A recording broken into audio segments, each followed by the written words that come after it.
A lot of distractions is actually not being clear on your path, not having a plan.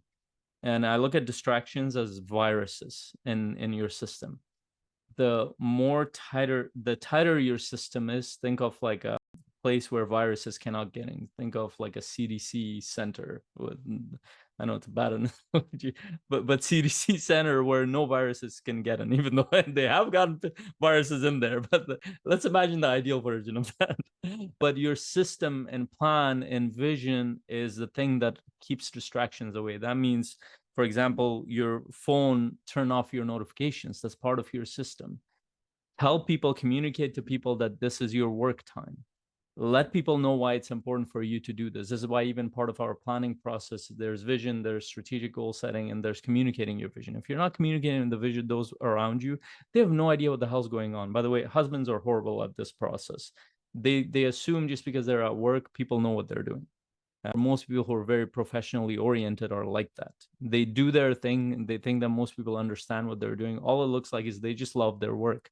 That means you value that more than your family and other things. But no, you're doing that for that.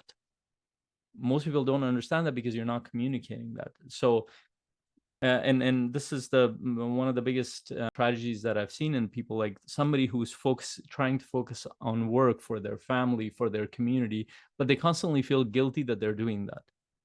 Like, why do you think you're guilty? It's like, because that person is thinking that, oh, I'm missing out on the family, or they will go with their family and they're like, I'm missing out on work. They're on neither side because they're distracted. So they've concluded that my family is a distraction, my work is a distraction in both sides. Versus if you had a vision, if you had a plan, if you had a system in place and you're communicating that and you're focused in that moment. For example, when I'm here, I have a lot of things going on outside, but this is what matters to me the most right now. And that is, as much as is common sense, most people don't do that. They're half-assing every part of their life.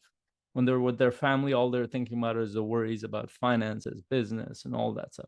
When they're at work, they're thinking about, well, what's going on with my family? What's going on with that? And what did I say to this person? Which maybe I should have done this in that way. Maybe I should have been more present there. Well, that's because we're not showing up intentionally. And so our system is a distracted system. So when other things like your phone is in front of you, and I look at that as an effect, the reason why people jump into their phone, I play around with my family and friends sometimes. I'm